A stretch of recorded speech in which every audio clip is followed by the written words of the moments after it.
Hello everyone, आशा करता हूँ आप सब लोग अच्छे होंगे और सेफ होंगे। ये हम सब के लिए बहुत अच्छी बात है, बहुत खुशी की बात है कि IOC has release its notification for recruitment of engineers और officers through GATE 2021। Okay, so in this video we will discuss who are eligible, who are not eligible, how to apply, what is the salary, what are the allowances, and what is the service bond, like these things. So let's start.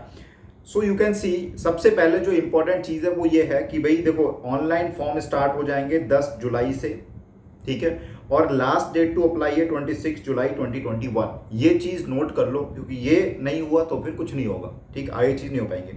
अब देखिए क्या है, इस साल कुछ एक special चीज़ निकाली है, that is apart from engineers और ऑफिसर्स। एक्चुअली आईओसी जो लेता है उनको ऑफिसर्स बोलता है, ठीक है। और उनके अलावा ऑफिसर्स के अलावा they are also inducting graduate apprentice engineers, means they will work as apprentice for some time, like 1 year 2 year 3 year, वो लोग करेंगे डिसाइड, और बेस्ड ऑन देयर आउटपुट जैसा काम करेंगे उसके हिसाब से ये लोग क्या करेंगे, they will induct them as a officer after some time, ठीक है। तो ये एक नई चीज निकाली है आईओसी ने। अब देखो, आईओसी के बारे में थोड़ा सा जान लो। आईओसी अगर मैं बात करूं तो पहली बात तो IOC is a Maharatna company. दूसरी बात क्या है, IOC is listed in the Fortune 500 companies. अब वो फॉर्चून 500 कंपनीज में ग्लोबली बहुत जो अच्छी अच्छी कंपनीज हैं वो ही आती हैं। और दूसरा क्या है, फॉर्चून 500 में आईओसी की इंडिया में आईओसी की सेकंड रैंक है, and which is above ONGC की थर्ड रैंक है। खैर, ONGC is my company and IOC was my past company. खैर, वो अलग बात है, मैं आपको रियल फिगर बता रहा हूँ, ठीक। देखिए, और दूसरा क्या है, it has been awarded best place to work with many times. One more thing, always remember, oil companies will always be in profit. उनका बिजनेस ऐसा है कि वो हमेशा प्रॉफिट में ही रहेंगे। तो हमेशा अगर आपके पास दो ऑप्शंस हैं, oil sector and other sector, तो ऑलवेज पिक ऑयल सेक्टर, क्योंकि वहां उसमें ऑयल सेक्टर में जितनी कंपनीज हैं, BPCL, IOCL, HPCL, ONGC, like this thing, वो कभी भी लॉस में नहीं हो सकती हैं। और अगर लॉस में नहीं है तो एम्प्लॉय को भी क्या होता है, फायदा होता है। बेसिक पे तो सेम रहेगा, चाहे लॉस में हो या प्रॉफिट में हो, लेकिन जो पीआरपी होता है और भी बहुत सारी चीज़ें होती हैं, उन पे इम्पैक्ट थोड़ा आता है। तो ऑयल कंपनीज को हमेशा प्रीफर कीजिएगा अपनी लाइफ में। अगर आपको दो ऑप्शंस मिल रहे हैं तो पिक द ऑयल कंपनी, ठीक। अब नेक्स्ट आते हैं हम लोग, सबसे पहला है हमारा हु कैन अप्लाई। अप्लाई करने में सबसे पहले जो है भाई, पहला कंडीशन है, यू शुड बी इंडियन होने चाहिए। और दूसरा, आपके पास you should have a valid GATE score, आपके पास वैलिड गेट स्कोर होना चाहिए। कितनी भी रैंक को आपको इस स्टेज पे फर्क नहीं पड़ता है, ठीक है। आप गेट स्कोर में डालो, गेट का नंबर जो रहता है वो डालो, मार्क्स डालो, ठीक है, और उसके बाद में आपका फॉर्म भरेगा, ठीक है। मैटर नहीं कर रहा है आपके कितने हैं मार्क्स, 90 मार्क्स हैं, 40 मार्क्स है, व्हाटएवर, ठीक है। नेक्स्ट हमारा आता है एलिजिबल डिसिप्लिन्स। मेरा मतलब इससे क्या है कि कौन कौन सी ब्रांच वाले लोग भर सकते हैं। पहली बात तो क्या है, सबको पता है कि बीटेक वाले भर सकते हैं। ये अगर आपने एमटेक किया तो कोई दिक्कत नहीं है, पहले आपने बीटेक किया होगा। तो बीटेक कौन कौन सी ब्रांच में की है वो मैं थोड़ा सा डिस्कस करता हूँ। देखो, सबसे पहले मैं बात कर रहा हूं एलिजिबल डिसिप्लिन की, कौन कौन से। पहला मैकेनिकल, भाई मैकेनिकल वाले सबसे पहले मैकेनिकल को रख देते हैं। मैकेनिकल वाले भर सकते हैं, लेकिन ध्यान देना है इस मैकेनिकल वालों में आप भाई, कुछ लोग होते हैं जो मैकेनिकल एंड ऑटोमेशन से करते हैं, वो लोग नहीं है एलिजिबल। ध्यान देना, वो लोग एलिजिबल नहीं है। मैन्युफैक्चरिंग से हो नहीं हो एलिजिबल, और ऑटोमोबाइल से हो नहीं हो। तो मैकेनिकल में सिर्फ और सिर्फ you should have mechanical engineering in your BTech, that's it, ध्यान देना। दूसरा हमारा इलेक्ट्रिकल वाले हैं eligible, electrical engineering, double E लिख देता हूं मैं, ठीक है, इलेक्ट्रिकल इंजीनियरिंग आर एलिजिबल। अब इलेक्ट्रिकल इंजीनियरिंग में एक और आता है, अगर if you have electrical with, मतलब इलेक्ट्रिकल एंड इंस्ट्रूमेंटेशन, अगर आपके पास इलेक्ट्रिकल एंड इंस्ट्रूमेंटेशन है then also you are eligible, ठीक है। मतलब इलेक्ट्रिकल में आपके पास दो ऑप्शन है, अगर आपके पास इलेक्ट्रिकल इंजीनियरिंग है, इससे अच्छा तो कुछ हो ही नहीं सकता है, और अगर आपके पास इलेक्ट्रिकल एंड इंस्ट्रूमेंटेशन है तब भी आप एलिजिबल हैं। थर्ड हमारा है जो एलिजिबल है, थर्ड इज इंस्ट्रूमेंटेशन इंजीनियरिंग,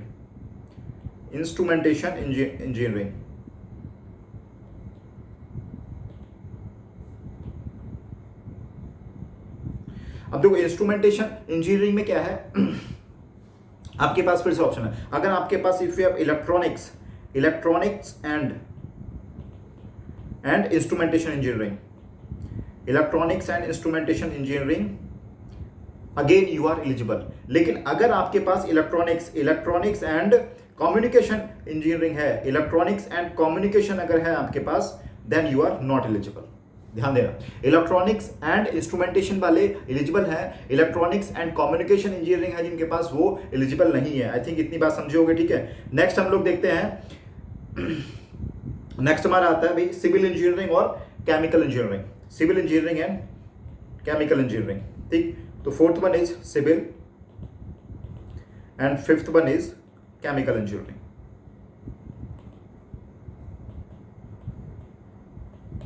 तो भी ये ब्रांचेस वाले हमारे जो इन ब्रांचेस से बीटेक फाइनल कर चुके हैं वो हैं एलिजिबल।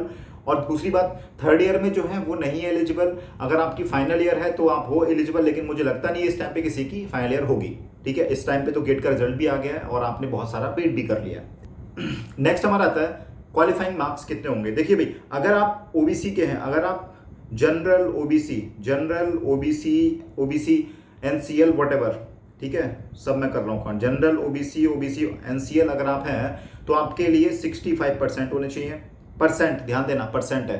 अगर आपका सीजीपीए है कुछ भी, अगर किसी अदर ग्रेड में अगर आपको मिल रहा है तो आप क्या करोगे, based on your college conversion formula, उससे आप क्या परसेंटेज में निकालोगे। अगर आपके कॉलेज में फॉर्मूला नहीं है तो क्या करेगा, आईओसी अपने हिसाब से निकालेगा, ठीक है, ओके, ठीक है। नेक्स्ट हमारा अगर SC/ST वाले हैं, SC/ST वालों के लिए it is SC/ST and other is PWD, SC/ST and PWD वालों के लिए इट इज 55%। तो यह ध्यान देना, अगर आपके डिग्री में 65% नहीं है तो आप नहीं भर सकते हो। अगर आप जनरल और ओबीसी के हैं, ओबीसी में दोनों आ रहे हैं, CL और NCL, और अगर आप SC/ST PWD कोटा अगर कुछ है, then you are eligible if you have 55% in your degree, that is in BTech, ठीक है। अब नेक्स्ट हमारा आता है what is the upper age limit. Upper age limit जो है that is 26 years, it is 26 max, that is max age limit जो है दैट इज 26 ईयर्स है। लेकिन अगेन अगर आप ओबीसी एनसीएल के हैं, if you are OBC NCL, then again you will get +3 years concession, मतलब 26 3 29 29 ईयर्स अगर आप ओबीसी एनसीएल में हैं तो, ठीक है। और अगर आप जनरल और ओबीसी सीएल में हैं तो आपको क्या 26 ईयर्स ही करना है। देन अगेन अगर SC/ST वालों के लिए इट इज +5 ईयर्स। अगेन आता है हमारा PWD के हैं उनके लिए +10 ईयर्स, मतलब क्या आप 26 + 10, ठीक है। एंड अगेन JNK के जो रहने वाले लोग हैं बिफोर 1990 इस टाइप से कुछ है उसमें, ठीक है, उनके लिए, प्लस हमारे जो मिलिट्री में 5 साल से ज़्यादा कर चुके हैं काम, उनके लिए +5 ईयर्स जो है एक्स्ट्रा दिया जाएगा। So this is the upper age limit हो गई। अब नेक्स्ट हम देखते हैं किसका, रिजर्वेशन के बारे में। रिजर्वेशन नॉर्मली जो गवर्नमेंट का रूल रहता है, ओबीसी के लिए इतने % आपके जॉब होने चाहिए, मतलब अगर 100 जॉब्स आई तो गवर्नमेंट ने फिक्स कर रखा है इतने % आपके ओबीसी के होने चाहिए, इतने % SC/ST के, इतने % आपके जो है जनरल के, और इतने % इकोनॉमिकली वीकर सेक्शन के, ठीक है। ये सब एज पर गवर्नमेंट गाइडलाइन होगा, एज पर गवर्नमेंट गाइडलाइंस, ठीक है। तो हम लोग आते हैं फिटनेस पे। फिटनेस में क्या है, देखो आफ्टर योर इंटरव्यू हो जाएगा, सिलेक्शन हो जाएगा, सिलेक्शन होने के बाद में जब आप ज्वाइन करने जाओगे तो आपसे मांगा जाएगा PEME सर्टिफिकेट। PEME होता है प्री एम्प्लॉयमेंट मेडिकल एग्जामिनेशन, ठीक है। उनका कुछ फॉर्मेट रहेगा, ठीक है, जो आपको आएगा उसके हिसाब से आपको अपने टेस्ट करवाने हैं और सब में पास होना है और वहाँ पे जाके सबमिट करना है, ठीक है। प्री एम्प्लॉयमेंट मेडिकल एग्जामिनेशन, ठीक है। बहुत रेयर चांस होता है अगर आप में कुछ बहुत ज़्यादा ही प्रॉब्लम है, कुछ सुनने में प्रॉब्लम है, ऐसा नहीं सुनने में सब में होता है, कुछ ऐसे डिपार्टमेंट्स हैं जहाँ पे हियरिंग का रहता है कि नहीं आपको हियरिंग होना चाहिए, या अगर आप में सुनने में थोड़ा प्रॉब्लम है तो आपका काम चल जाएगा, ठीक है। कुछ ऐसे होते हैं डिपार्टमेंट, खैर वो एक बहुत लंबा लिस्ट है उनका, वो मैं जो है अटैच यहाँ पे कर दूंगा अगर आप किसी को देखना है तो। लेकिन मेरे हिसाब से अभी आप इस चीज़ पे फोकस मत कीजिए, अगर आपको कुछ ज़्यादा बड़ी प्रॉब्लम नहीं है तो और आप अपने एग्जाम पे फोकस कीजिए, ठीक है। नेक्स्ट हम लोग देखते हैं what is the application process. Very important, application process क्या है भाई। सबसे पहले आपको क्या करना है, आपको सबसे पहले जाना है www.iocl.com। बहुत फ्रॉड आता है, बहुत फ्रॉड होता है। मैं देखता हूं अपने ओएनजीसी की साइट पे डेली के डेली कुछ ना कुछ ऐड आया रहता है कि ये फ्रॉड, यहाँ पे कुछ लोग थे जो उल्टा सीधा कर रहे थे, कुछ ये थे कुछ वो। तो कोई भी अदर साइट पे आपको जाना ही नहीं है। Just go on the iocl.com, उनके वहां से कैरियर्स में जाओ और वहां से आप फॉर्म फिल करने के लिए जो लिंक दिया होगा वहां से आपको करना है। कहीं भी थर्ड साइट पे नहीं जाने का है, किसी भी हाल में नहीं जाने का है, बिल्कुल। तो आप जाइए इसमें। साइट पे जाने के बाद में आपको क्या करना है, ऑनलाइन पहले रजिस्टर करना पड़ेगा, ठीक है। रजिस्टर किसको, ईमेल आईडी और अपना मोबाइल नंबर। और आई थिंक अगर आप जो कर चुके हैं अप्लाई तो कोई दिक्कत नहीं है, लेकिन जो फर्स्ट टाइम कर रहे हैं उनके लिए गोल्ड एडवाइस ये है कि आप अपना मोबाइल नंबर ऐसा देना जो ऐसा नहीं है 2-4 महीने में चेंज हो जाए आपका। ऐसा मोबाइल नंबर दो जो आपके साथ हमेशा रहे, एटलीस्ट 1-1.5 साल तक तो रहे, ठीक है। मेल आईडी भी वही देना है जो आपका क्या है 1-1.5 साल तक आपको पता है, हाँ मैं वो ईमेल आईडी मेरी रहेगी, ठीक है। क्योंकि कुछ लोग ऐसे होते हैं कि उनका क्या सिलेक्शन हो गया होता है लेकिन वो वेटिंग में होते हैं और हमें नहीं पता कि हम वेटिंग में हैं। तो उस टाइम बाद जो है आपके पास आता है मेल कि you are in waiting and you have been selected. 1-1.5 साल बाद, लोगों के पास 2-2 साल में आए हैं मैसेज, ठीक है। तो आपको मोबाइल और ईमेल आईडी बहुत सोच समझ के देना है, ठीक। अब दूसरा देखिए, एक बार आपका अगर ईमेल आईडी मोबाइल नंबर जो है रजिस्टर हो गया तो वो चेंज नहीं होगा, तो पहले सोच लेना, ठीक। अब देखिए डॉक्यूमेंट रिक्वायर्ड, डॉक्यूमेंट जब आप भरोगे तो आपको पहले ध्यान रखना फोटोग्राफ की वजह से बहुत बार फॉर्म रिजेक्ट होते हैं। और रिजेक्ट ऐसे नहीं करेगा, पहले वो क्या करेगा, मेल कर देगा आपके लिए ये दिक्कत है आपके फोटोग्राफ में, फिर से करो अपलोड। अगर आप फिर से नहीं कर पाए ठीक से तो आपका फॉर्म रिजेक्ट है, तो उसमें गलती नहीं होनी चाहिए। आप हमेशा क्या करना है, आपको जो वहां लिखा होगा फोटो उसके साइज से क्रॉप करके आप करो। और दूसरा, जब फोटो खिंचाने जाओ तो हमेशा ध्यान रखो कि बैकग्राउंड हमेशा लाइट होनी चाहिए, डार्क नहीं होनी चाहिए बैकग्राउंड, या उनके हिसाब से जब आप फोटो अपलोड करने का जो टैब रहेगा, ठीक है, वहां पे उन्होंने लिखा होता है, ठीक है। तो उस हिसाब से ऐसा फोटो ताकि आपको खुद पहचान में आ जाओ कि हाँ मैं हूं, दिख रहा हूं मैं, ठीक। ओके, अब स्कैन कॉपी ऑफ सिग्नेचर और आधार कार्ड एज आईडी, ये 3 चीजें आपको डॉक्यूमेंट रिक्वायरमेंट होंगे for the filling of online examination, online form, ठीक है। इसके अलावा कोई और डॉक्यूमेंट की रिक्वायरमेंट नहीं है, कोई और डॉक्यूमेंट आपको नहीं चाहिए। क्योंकि जैसे जो अगर आप SC ST OBC NCL में हो, कुछ भी हो, तो अभी रिक्वायरमेंट नहीं है। These document will be required at the time of interview जब आप देने जाओगे तो सबसे पहला स्टेप रहता है डॉक्यूमेंट वेरिफिकेशन आपका, जैसे आपने डाला हम आप भाई SC में है तो आप you should have SC certificate, ठीक है। और या आप बोल रहे हो कि मेरे पास ये कोटा है, जो भी आप कोटा के लिए अप्लाई कर रहे हो वो आपके पास डॉक्यूमेंट होने चाहिए और वो वहां पे वेरीफाई करेंगे, ठीक है। अगर वो नहीं हुआ, अगर आपके पास उस टाइम पे नहीं है तो आपको एज अ जनरल मान के वो लोग प्रोसीड करेंगे, ठीक है।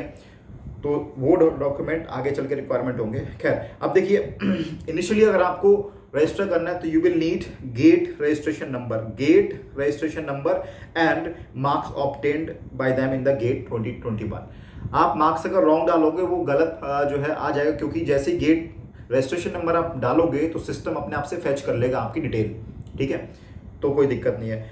और जो फॉर्म भरने के बाद में जो PDF वाला फॉर्म आएगा उसको आपको ठीक से रखना है, ठीक है, संभाल के रखना है। और ध्यान देना है वो कहीं भेजना नहीं है आपको। There is no need to send this form to IOC, no nothing.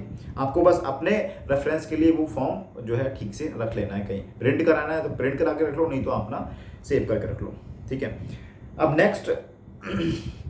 Next हमारा एक इसमें बहुत इंपॉर्टेंट चीज़ ये है कि अगर आप कहीं भी गवर्नमेंट जॉब में काम करते हैं, गवर्नमेंट जॉब में है, PSUs में है, या कोई ऑटोनोमस बॉडी है उसके लिए काम आप कर रहे हैं, तो आपको इंटरव्यू में अप्लाई करने से पहले you will need a NOC। जो आपका एम्प्लॉयर है उसकी NOC चाहिए होगी, ठीक है। तो वो at the time of interview आपको दिखानी है, ठीक है। अभी खैर अपलोड नहीं करनी है, no need to worry. Next is selection process, बहुत इंपॉर्टेंट है सिलेक्शन प्रोसेस। देखिए सिलेक्शन प्रोसेस में सबसे पहले तो आपका क्या होगा, आप जो फॉर्म भरोगे उसमें आप डालोगे अपने गेट के मार्क्स, ठीक है, और गेट की रैंक जो भी वो पूछता है, तो उसके हिसाब से वो लोग इंटरनल अपना लिस्ट बनाएंगे, कट ऑफ बनाएंगे और आपको कॉल आएगा। तो आपको अगर इंटरव्यू के लिए कॉल आया तो आप समझो कि पहला तो आपका शॉर्टलिस्ट हो चुके हो, किसकी वजह से, बेस्ड ऑन गेट स्कोर, ठीक है, उसमें मेरिट आपकी आई और आप उसमें शॉर्टलिस्ट हुए, ठीक है। अब देखो, अब जैसे ही आपके पास कॉल आ गया, ठीक है, शॉर्टलिस्ट आप हुए इंटरव्यू के लिए, तो कॉल आने के बाद सबसे पहले जैसे ही आप वहां जाओगे, आपके डॉक्यूमेंट वेरिफिकेशन होंगे फिजिकल से, मतलब लाइक अगर आप 10th की मार्कशीट फिजिकल, मतलब एक्चुअल वाली, 12th की, बीटेक के, ये सब चीज़ें आपकी प्रॉपर लाइक ओरिजिनल डॉक्यूमेंट आपके होने चाहिए। डॉक्यूमेंट वेरिफिकेशन होने के बाद में आपका होगा जीडी, ठीक है। मैं आपको बताऊंगा आगे चल के कि जीडी के लिए तैयार कैसे करना है। मैंने अपनी लाइफ में जितने भी जीडी दिए थे, खैर कितने, 3 दिए थे मैंने, और उससे ज़्यादा नीड नहीं हुई, और तीनों में आई वॉज सेलेक्टेड, ठीक। तो आपको बताऊंगा, इसका ट्रिक रहता है कैसे जीडी को टैकल करना है, ठीक है। और दूसरा आपका होगा फिर ग्रुप टास्क होगा, कोई टफ चीज़ नहीं है। आईओसी का इंटरव्यू बहुत लाइट रहता है, इट्स वेरी लाइट, ठीक है, but don't take it so lightly, ठीक। और इसके लिए कुछ मतलब मेहनत तो करनी है आपको, बहुत करनी मेहनत, कोई कंपटीशन बहुत ज़्यादा है, लोग भूखे बैठे हैं जॉब के लिए। आईओसी का जैसे ही जाएगा बंदा पूरा जोर लगा देगा, बहुत सारे लोग बैठे हुए हैं गेट की, अच्छे रैंकर्स लोग जो है ये सोच के बैठे हैं भाई कोई तो जॉब निकले और मैं भरूँ। कंपटीशन तो बहुत होने वाला है, तैयारी भी हमें उसी हिसाब से कर रही है, और इंटरव्यू बहुत ज़्यादा रोल प्ले करता है, ठीक है। उसके बाद आपका होगा इंटरव्यू, ठीक है। नेक्स्ट हम लोग देखते हैं, नेक्स्ट इज मेरिट लिस्ट कैसे बनेगी। देखो, पहले बात तो पहले ध्यान दो, आपको तीनों जो हमारा जीडी होगा, जीटी होगा और आपका इंटरव्यू होगा, तीनों में आपको इंडिविजुअली क्वालिफाई करना है, ये ध्यान देना है, क्वालिफाई करना है तीनों में, और इंडिविजुअली अलग अलग तीनों में करना है क्वालिफाई। फिर क्या होगा, आपका गेट के मार्क्स कुछ जुड़ेंगे, ठीक है, गेट जुड़ेगा, गेट के जो आपके मार्क्स हैं वो जुड़ेंगे, प्लस आपने कितना जीडी में कितना स्कोर किया, प्लस ग्रुप टास्क में कितना स्कोर किया, प्लस पर्सनल इंटरव्यू में कितना आपने स्कोर किया। ये सब जुड़ने के बाद में एक फाइनल बनेगी मेरिट बनेगी फाइनल, जो आईओसीएल की होगी मेरिट। वो लोग अपने इंटरनल मेरिट बनाएंगे और उसके हिसाब से आपको फाइनल वो कॉल करेंगे, यू आर सेलेक्टेड और नॉट। तो सबका वेटेज है, जीडी का भी है, जीटी का भी है, और पर्सनल इंटरव्यू का भी है, और आपको इंडिविजुअली सबको क्वालिफाई भी करना है, ठीक है। आई थिंक समझे होंगे, बहुत ईजी है। नेक्स्ट हम देखते हैं सैलरी स्ट्रक्चर, बहुत इंपॉर्टेंट चीज, सब लोग यही सोच के बैठते हैं, और ऑफ कोर्स हम इसीलिए ज्वाइन कर रहे हैं भाई, ठीक है। देखो, ऑफिसर्स और इंजीनियर्स, ठीक है, वहां पे जो ज्वाइन करते हैं उनको ऑफिसर बोलते हैं, हमारे यहाँ जो है असिस्टेंट एग्जीक्यूटिव इंजीनियर बोलते हैं ओएनजीसी में, ठीक है। ओके, तो जो ऑफिसर रैंक पे ज्वाइन करेगा उसकी पे स्केल जो होगा that will be, basic pay will be 50,000, और at the pay scale of 50,000 to 1,60,000। देखो ये थोड़ा ये होगा, आपको डाउट रहेगा। देखो, सबसे पहले तो बेसिक पे आपका जो आफ्टर 7th पे कमीशन लगने के बाद में जो बेसिक पे वाला रूल है वो आपका 50,000 में आपको प्लेस किया जाएगा। अभी जो एक रेंज दी होती है 50 to 1,60,000, ये क्या है फिर? अगर आप क्या हुआ, ऑफिसर रैंक पे ज्वाइन करें, मतलब you have joined at even level पे आपने ज्वाइन किया, तो आपकी सैलरी 50,000 है। अब सपोज करो आपने प्रमोशन लिया ही नहीं कोई भी, तो आप जब रिटायर होगे 60 साल के बाद, जब 60 साल के हो जाओगे, तो आपका बेसिक पे 1,60,000 होगा। अगर आपने बिना प्रमोशन लिए तो, मतलब उसी रैंक पे, तो ये बता रहे हैं इवन रैंक पे मिनिमम जो होगा बेसिक पे दैट विल बी 50,000, और मैक्सिमम जो हो सकता है इवन रैंक पे ही वो हमारा 1,60,000 होगा। ऑफकोर्स जब आप रिटायर होगे तो आप इवन नहीं, बहुत सारे ऊपर तक पहुंच चुके होगे, मे बी सीएमडी बन जाओ, तो आपका बेसिक पे 1,60,000 नहीं होगा और बहुत ज्यादा होगा। ये इसी रैंक का बताता है मिनिमम और मैक्सिमम, अगर आपने कोई भी प्रमोशन नहीं लिया है तो, ठीक है। अब देखिए 50,000 है आपका बेसिक पे, ऑफकोर्स इतनी सैलरी थोड़ा ना मिलेगी, इसमें से टैक्स कटता है, तो इसलिए क्या और ज्यादा इसमें कुछ ना कुछ जुड़ता है, लाइक डीए आपका जुड़ेगा, डीएनएस अलायंस कितना है वो जुड़ेगा, अदर अलायंसेस जुड़ेंगे उसमें according the rule of corporation. जो गवर्नमेंट के रूल्स रहते हैं उसके हिसाब से आपको अलाउंसेस मिलेंगे 30 to 35%, ठीक है, ऑफ बेसिक पे। इसके अलावा अब देखो यहाँ पे ध्यान दो, यहाँ पे आप देख रहे होगे तो सीटीसी बता रहे हैं 15.2 लाख, 15.2 लाख आपको सीटीसी बताया जा रहा है, और 50,000 हमारा है बेसिक पे। तो आप क्या करो, इस बेसिक पे में बहुत सारे अलाउंसेस जोड़ने के बाद में और टैक्स कटने के बाद में तब भी आप बोलोगे यार सीटीसी 15 लाख कैसे पहुंचेगा। तो इसलिए क्या है, बहुत सारी चीजें हैं जो इसमें यहाँ पे बताई नहीं गई हैं। देखो पहले देखो यहाँ पे अलाउंसेस और भी मिलेंगे अलग सारे, ठीक है। एचआरए आपको मिलेगा, मेडिकल फैसिलिटी बहुत इंपॉर्टेंट होती है। अगर कुछ बड़ी बीमारी आपको होगी तो आई थिंक मेरे हिसाब से हर एक आदमी अपनी अर्निंग का 1/3 जो है मेडिकल में गवाता है, ठीक है। अभी अगर आप सही हो, कुछ टाइम बाद आपको कुछ हो सकता है, तो इसलिए मेडिकल फैसिलिटी पीएसयूज में जो मिलती है वो बहुत अच्छी चीज़ है, बहुत अच्छी चीज़ है वो, ठीक है। सीपीएफ आपका कटेगा, सबका कटता है। और इसके साथ में पेंशन स्कीम, उनका एक internal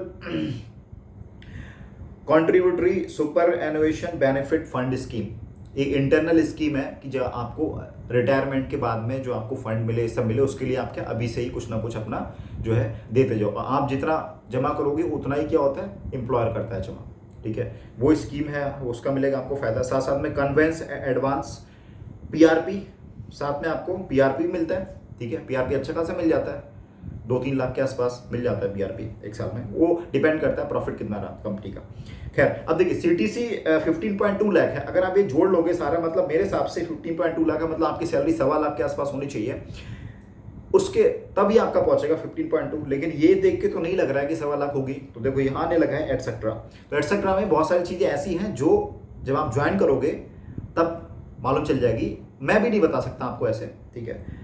there are some rules, there are some laws, ठीक है, which should not be violated. Okay again, अरे एक सेकेंड, हाँ ठीक है। अब नेक्स्ट हमारा आता है, नेक्स्ट जैसे इन्होंने बोला कि दे विल रिक्रूट इंजीनियर्स और ऑफिसर्स, ठीक है। जितनी उनकी आएंगे वैकेंसी वो तो करेंगे रिक्रूट। साथ में they will also recruit graduate apprentice engineers, वही जो बच्चे फॉर्म भरेंगे उनमें से उनको जितनी वैकेंसी ऑफिसर्स की हैं वो कर लेंगे choose. Apart from that this ये graduate apprentice engineer these are additional, ठीक है।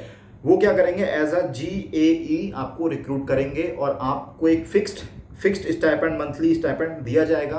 वो इन्होंने नहीं बताया कितना होगा, बट ऑफ कोर्स 50,000 से तो बहुत कम होगा, that will be a stipend, ठीक है।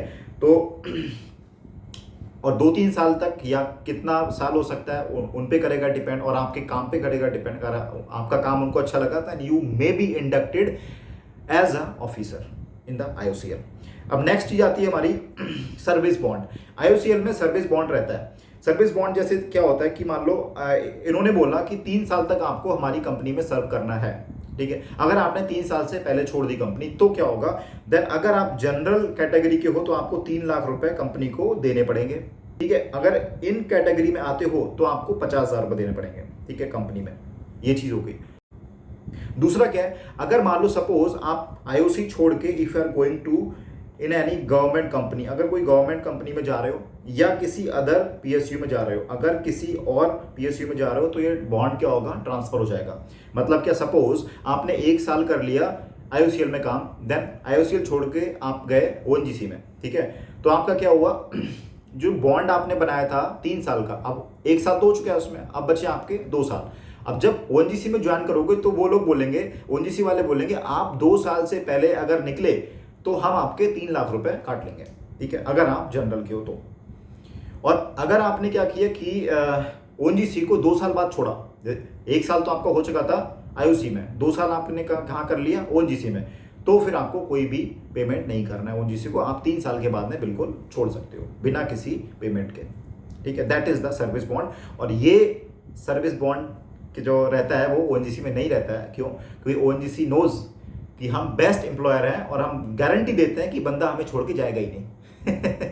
खैर ठीक है, आगे मैं सोच रहा हूँ कि IOC के इंटरव्यू के लिए कैसे इंटरव्यू करना है, तैयारी कैसे GD की करना है, कैसे GT की करना है, ठीक है, कैसे आपको टेक्निकल इंटरव्यू टैकल करना है, वो सब चीज़ें मैं आपको बताऊंगा, ठीक है। बने रहिए, पूरी की पूरी IOCL की सीरीज में निकालने वाला हूँ, ठीक है। तो बने रहिए, देखते रहिए, ठीक है। मिलते हैं हम लोग नेक्स्ट क्लास में। Till then take care, bye bye.